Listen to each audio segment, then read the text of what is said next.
김민수 전도사님, 배경 바뀌었네. 뒤 배경이 옛날 게 나와서 시스템 실에서 좀 이야기해 주세요.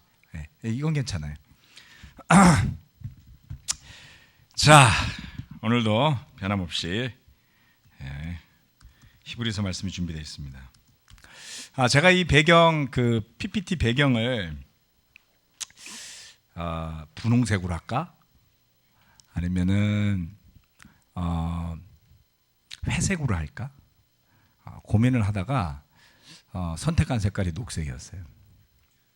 그래서 별 생각 없이 선택했는데 생각해 보니까 그게 국방색이더라고요. 자, 어쩔 수 없어요. 왠지 친근감이 가고, 그렇죠? 우리가 이렇게 참 출생을 속일 수가 없는 것 같습니다. 지난주 주일 우리 강북 강서에서도 또 잠실에서도 다 함께 새 신년 예배를 힘차게 드리고 나서 그날 오후 한 5시쯤 돼서 우리 정도현 목사님 또 우리 박항식 목사님으로부터 멋지게 예배를 잘 드렸다는 소식이 들어왔습니다. 그래서 사진도 보여주고 인사도 하고 아주 흐뭇하게 세 지역의 예배가 힘차게 시작되었다는 소식을 같이 나누면서 굉장히 격려가 되었습니다. 또 지난 주일날 우리 결혼부의 박미숙 자매가 세례를 받았죠. 그래서 목요일 오전에 나오세요. 그래도 우리가 축하를 해야 되지 않겠습니까? 아멘. 네.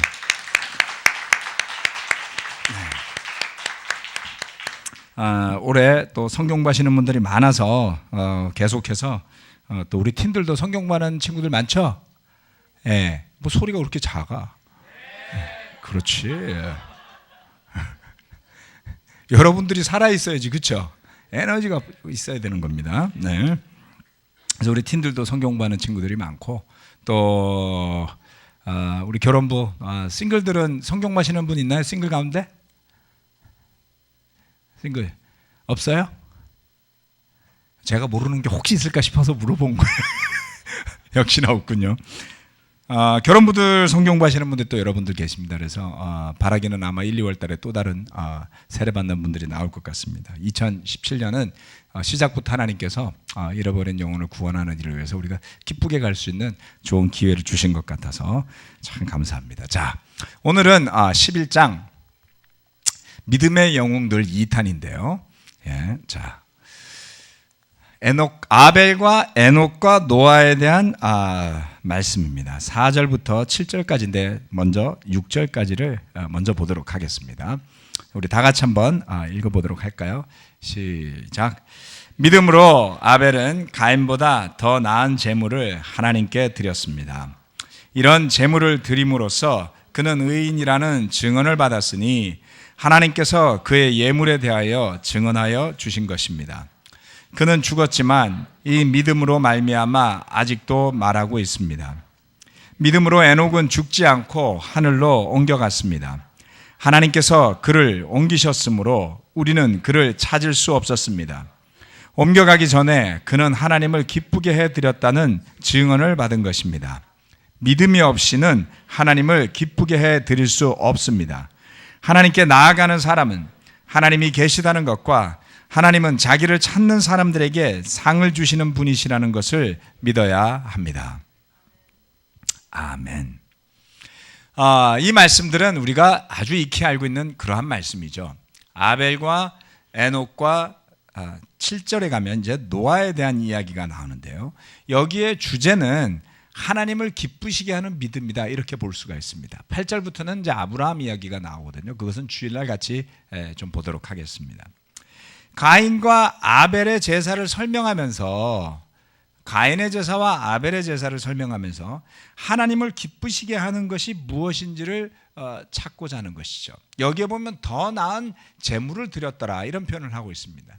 1장부터 쭉 오는 동안에 더 나은 언약이라는 그 제목이 있었었죠. 기억나시죠? 그렇죠? 그래서 보면 이 히브리서 말씀은 무엇이 정말 더 나은 것인지를 우리가 알고 그것을 선택하고 그 길로 가기를 바라고 있는 겁니다. 믿음이라는 것은 되는 대로 사는 게 아닌 것이죠. 보다 더 나은 것을 하려고 하는 의지, 보다 더 나은 제사를 드리려는 그 마음가짐, 그러한 것이 중요하다는 것입니다. 그래서 가인도 제사를 드렸고 아벨도 제물을 드렸지만 창세기로 돌아가서 보면, 오늘은 그건 길게 설명하지 않겠습니다. 성경 말씀이 이야기하기를 아벨의 제사가 더 나았다, 더 나은 제물을 하나님께 드렸다, 이렇게 설명을 하고 있죠. 창세기 말씀에서는 그렇게 표현하고 있지는 않습니다. 가서 읽어보시면 아시겠지만, 그러나 히브리서 저자는 성령님의 그 감동을 통해서 이렇게 풀어서 설명을 했던 것이죠. 그것이 제사를 드리는 것조차도 믿음으로 드리는 것과 그렇지 않고 그냥 드리는 것에 차이가 있다는 것을 보여주는 것입니다. 똑같은 행동이라 할지라도 믿음을 가지고 하는 것과 그렇지 않은 것과 하나님께서 받으실 것과 그렇지 못할 것이 결정된다는 것이죠. 그래서 그는 의인이라는 증언을 받았다라고 이야기를 하고 있습니다. 사실 가인과 아벨의 이야기는 아담 때부터 시작된 거잖아요. 그렇죠? 다시 말해서 이처럼 하나님께서 믿음으로 드리는 것을 기쁘게 받으시는 것이 이미 창세 후에 이 세상이 존재하는 때로부터 지금까지 있어 왔다라는 것을 이야기하는 것입니다. 그래서 심지어는 더 나아가서 하나님께서 그의 예물에 대하여 증언한 것이다 라고까지 설명을 하고 있습니다. 그리고 뒤이어서 에녹에 대한 이야기가 나왔습니다. 뒤이어서 바로 에녹에 대한 이야기가 5절에 나왔는데요. 믿음으로 에녹은 죽지 않고 하늘로 옮겨갔습니다. 이렇게 이야기를 했습니다. 그 창세기 말씀에 에녹이 나오는 장면을 보면 아주 짧아요. 한두 구절밖에 나와 있지 않습니다. 그런데 이 히브리서 저자는 그것을 인용을 하면서, 그것을 창세기 5장에 나오는 말씀인데 그것을 인용하면서 어디를 인용을 했냐면 구약 성경을 번역한 성경 중에 70인역이라는 성경이 있습니다. 그게 헬라어로 번역이 된 성경이에요. 아프리카의 알렉산드리아 지역에서 지금으로 치면 리비아죠. 리비아 지역에서 살던 유대인들이 구약 성경을 예수님 오시기 전에 전부 다 헬라어로 다 번역을 해 놓았습니다. 그래서 유대인들은 예수님 당시에 두 가지의 성경본을 보고 있는 거예요. 하나는 히브리어로 되어 있는 성경이 있었고요. 그리고 헬라어로 번역된 구약 성경도 같이 가지고 있었습니다. 그래서 신약 저자들은 종종 히브리어 구약이 아니라 신약은 헬라어로 쓰여졌다 그랬죠. 그렇죠? 그래서 헬라어로 기록이 되었기 때문에 구약에서 정의된 것들을 신약에서 쓸 때에 종종 70인역에서 가져다 쓴 흔적이 있음을 볼 수가 있습니다. 그래서 여러분 구약 성경이 신약에 인용될 때 보면 구약에서 쓴 것과 조금씩 차이가 날 때가 있어요. 그런 경우들이 대부분 구약이 히브리어로 된 사본, 그리고 신약에서 인용할 때 70인역을 인용해서 조금씩 차이가 나는 경우가 있다, 이렇게 보시면 됩니다. 그런데 그 구약에서는 설명하지 않는 것 중에 하나가 뭐냐면 에녹에 대한 거죠. 하나님을 기쁘시게 해드렸다는 증언을 받았다는 것은 창세기에는 기록되어 있지는 않습니다. 창세기에는 에녹이 하나님과 함께 동행했다, 이렇게 표현을 하고 있죠. 그렇죠? 기억하시는 분들도 많을 것이고요. 시간 관계상 창세기로 돌아가진 않겠습니다. 그래서 그 70인역을 인용을 하면서 에녹은 믿음을 통해서 하나님을 기쁘시게 해드렸다, 이렇게 설명을 하고 있습니다. 자, 이 하나님과 함께했더라, 동행했더라는 말씀 보다가는 그 말씀도 의미는 있어요, 풀어보면. 그런데 에녹이 하나님을 기쁘시게 해드렸다는 증언을 받았다라고 할 때 조금 더 이해가 쉬운 부분이 있지 않습니까? 자, 그러면서 6절 말씀에서 결론을 짓기를 믿음이 없이는 하나님을 기쁘시게 해드릴 수가 없다, 이렇게 이야기를 하고 있는 것이죠. 자, 하나님을 기쁘시게 해드리는 믿음이라는 것은 무엇이냐? 자, 그래서 그를 찾는 자들에게, 하나님께 나와서 자기를 찾는 자들에게 상을 주시는 분이다라고 11장 6절 말씀이 이야기를 했어요. 11장 6절 말씀. 자, 그 11장 6절 말씀에서 상 주시다라는 단어는 보상한다는 의미를 갖고 있습니다. 보상하다. 예, 보상하다. 그리고 마땅히 줄 것을 지급한다, 이런 뜻이에요. 다시 말해서 마치 하나님께 나오는 사람들이 권리처럼 받아가는 것을 의미하는 겁니다. 보상이라 그러면은 요즘 어떤 보상이 있을까요? 그 재개발하면은 보상을 받잖아요, 그렇죠? 토지에 대해서 국가가 수용하게 되면 보상을 받잖아요. 그래서 강남과 일산과 뭐 이렇게 신도시가 개발될 때 논밭만 가지고 있다가 벼락부자가 되신 분들이 많았죠. 보상받아 가지고. 네. 자, 여러분들이 하나님 앞에 나가면 그런 것처럼 보상받는다고요. 네. 그런데 어떤 사람에게 보상을 해 주시냐면, 어떤 사람에게 보상을 하냐면 하나님을 찾는 사람이라고 그랬어요.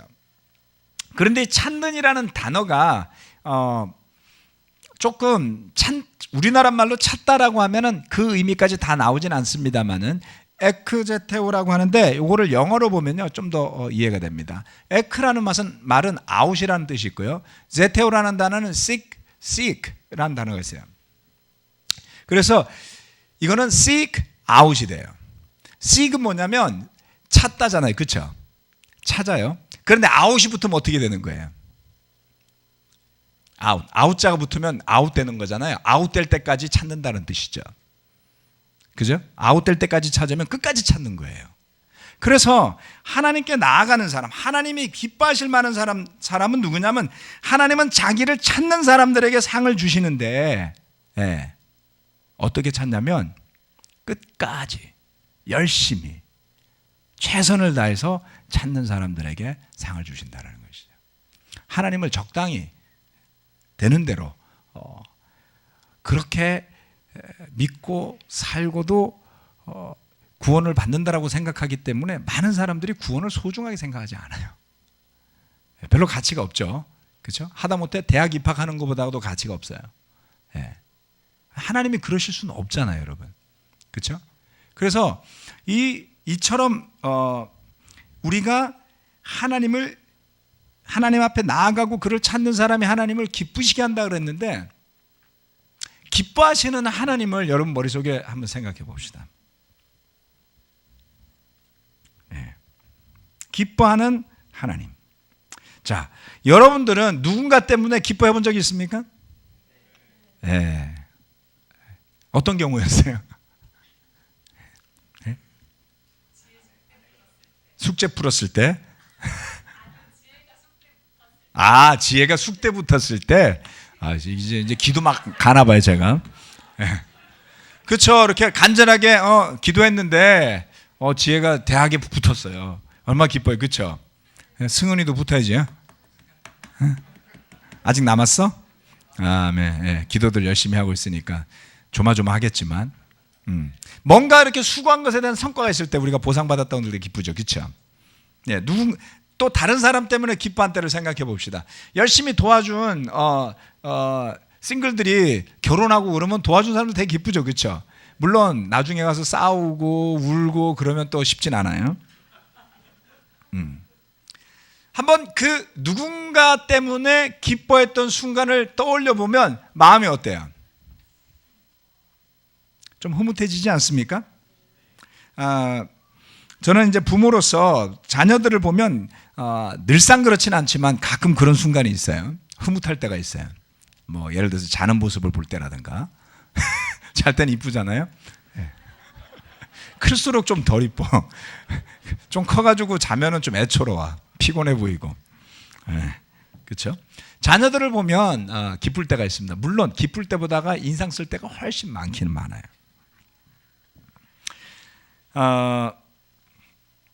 그 누군가 때문에 내가 기쁘게 느낄 때는 뭘 줘도 아깝지가 않잖아요. 그렇죠?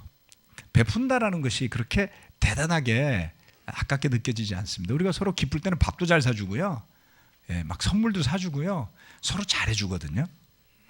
흐뭇하게 기쁠 때. 자, 우리 인간이 감정도 불완전하고 여러 가지가 부족하고 그러한 존재들임에도 불구하고 누군가 때문에 기뻐할 때 그 감정을 생각하면 마음이 굉장히 흐뭇해지는 그런 생각이 든단 말이죠. 그런데 하나님께서 우리 때문에 기뻐하신다라는 건 도대체 어떤 거냐라는 것이죠. 자, 이제 입장을 바꿔서 다른 사람 때문에 내가 기쁠 때도 있지만 나 때문에 누가 기뻐할 때가 또 있어요. 그렇죠? 예. 여러분을 보고 누가 기뻐할 땐 여러분 기분은 어떠세요? 기분 좋죠? 그래도 내가 가치가 좀 있나 보다 이런 생각을 하게 되는 거죠. 사실 우리는 끊임없이 눈치를 살피고 사는 거예요, 서로. 과연 저 사람이 나를 기뻐하나 기뻐하지 않나. 그런데 나한테 인상 쓰는 것 같으면 굉장히 신경 쓰이죠. 인간의 관계의 갈등은 다 그런 데서부터 오는 것 같아요. 그런데 하나님께서 누군가가 나 때문에 기분 좋아하고 기뻐해도 내가 그렇게 기분이 좋고 거꾸로 자존감이 높아지고 존재감이 살아나는데 하물며 저와 여러분 때문에 하나님이 기뻐하시다니, 하나님이 흐뭇해 하시다니, 그런 하나님을 묵상하는 믿음, 그것을 우리가 우리 마음에 담고 살 수 있다면 얼마만한 용기가 나겠습니까? 사실 이 영역은 우리가 잘 생각하는 부분들이 아니에요. 그렇죠? 예. 하나님의 눈치를 보라는 게 아닙니다. 예. 아벨이 드린 제사가 그 등심 A 뿔뿔이었기 때문에 하나님 기뻐하신 게 아니에요. 혹자는 그렇게 해석하는 사람도 있습니다.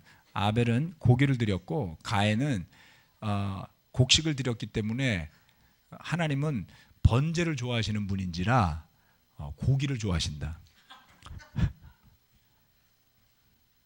그렇지 않죠? 예. 성경에 가면 가난한 사람들은 곡식 한 움큼이라도 가지고 와서 제사를 드려도 하나님 앞에 향기롭다 그랬어요. 즉 마음, 믿음, 그리고 거기에서부터 비롯된 행동들이 하나님을 기쁘시게 한다고 하는 것이죠. 자, 그래서 우리가 해야 될 일이 무엇이겠습니까? 하나님을 기쁘시게 해드리는 믿음은 첫 번째 하나님이 계심을 믿어야 한다라고 6절이 이야기를 했어요. 예. 자, 하나님이 계신 것을 믿는다는 건 뭡니까? 예. 하나님께서 모든 것을 주관하심을 정말 믿는 거예요. 자, 이것도 잘 생각해 봅시다. 그럴 거야가 아니라 반드시 그렇습니다. 여러분 직장에서 직장 상사랑 옆에 앉아서 일하시는 분 계세요? 예, 지난주에 한 형제가 사장님인데 자기 혼자 사장실을 쓰는 게 낭비인 것 같아갖고 사장실을 창고로 만들고 직원들 옆으로 나왔대요. 굉장히 겸손하시잖아요. 그렇죠? 직원인 여러분이면 기분이 어떻겠어요? 굉장히 부담되죠? 눈치 보이고 인터넷 서핑, 웹서핑도 못하고 딴짓도 못하고. 예. 사장님은 좀 저 방에 이렇게 까맣게 해놓은 데서 바깥도 안 보이는데 혼자 있었으면 좋겠죠. 자, 집에서 부모님이 지켜보면 제가 이렇게 서 있으면 우리 아들이 게임하면서도 굉장히 불안해요. 제가 아무 소리 안 해도 눈치가 막 보여. 예. 부모님이 지켜보면 아이들이 그 부모님 의식하지 않나요? 그렇죠? 그러면 우리는 하나님께서 우리를 지켜보고 계신다라는 것을 알면 불편할까요? 좋을까요? 신기하네. 다행이네.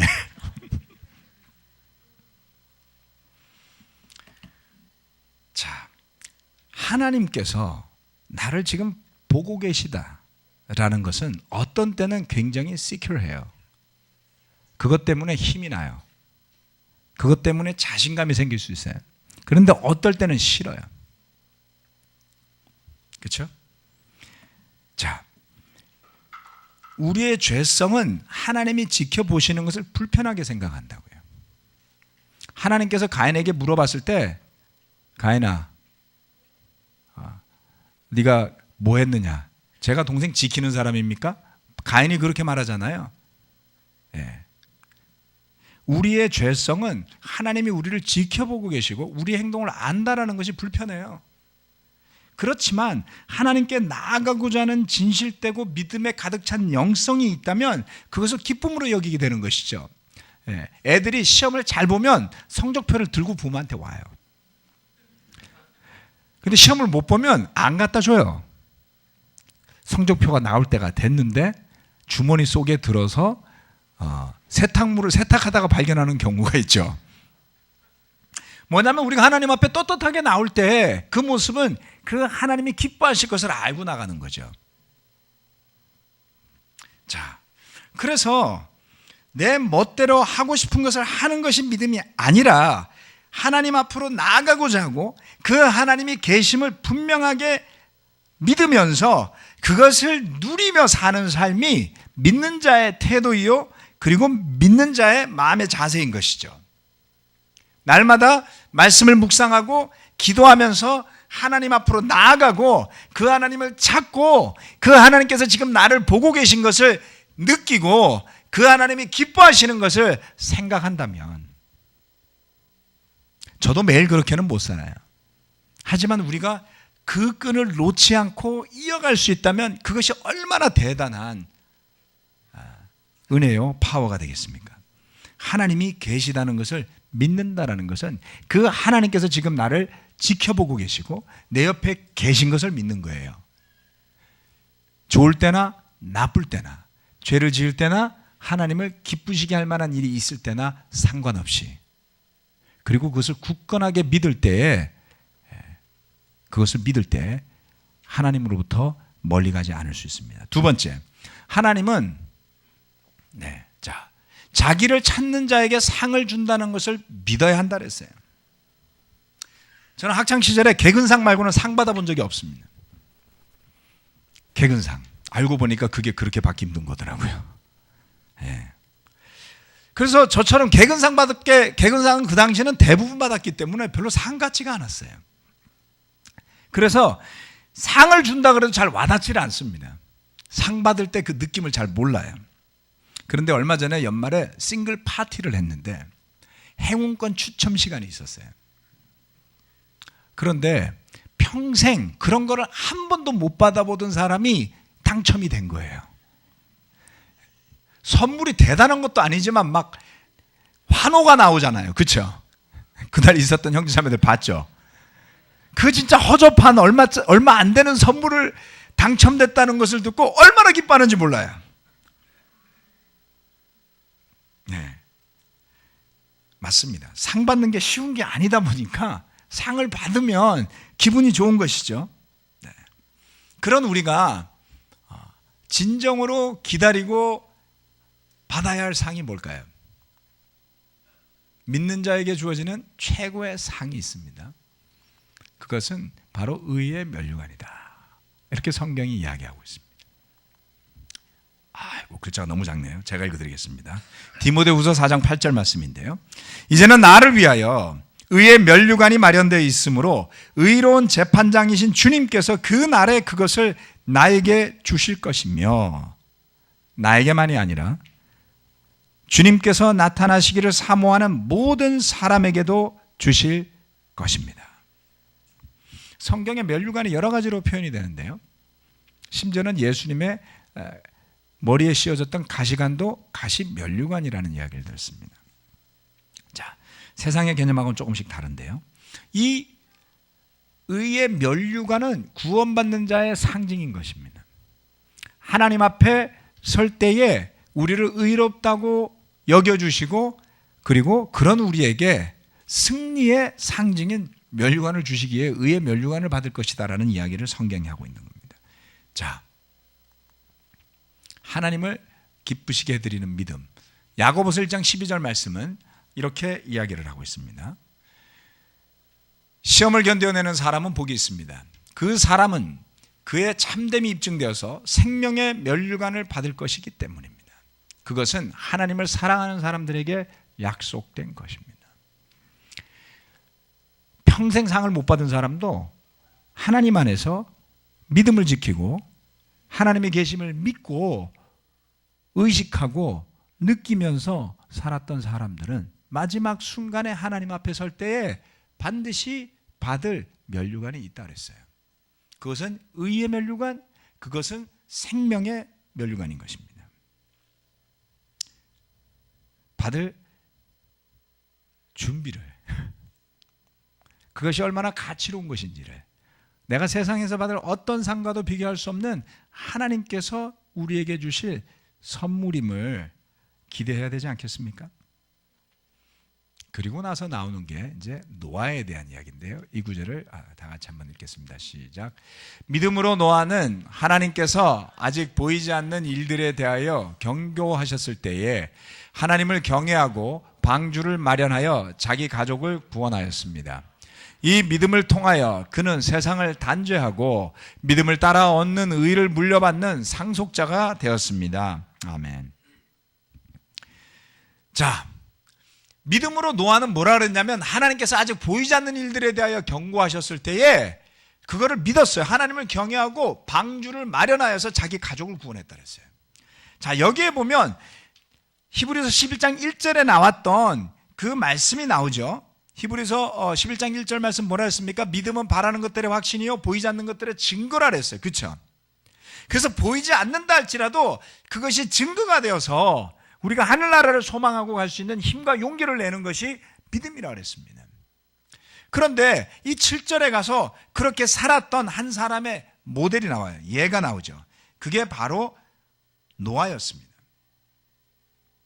여러분, 저와 여러분의 이 한심한 머리로 또는 그 좁고 그 치사한 마음으로 하나님을 얼마나 이해할 수 있을까요? 그렇죠?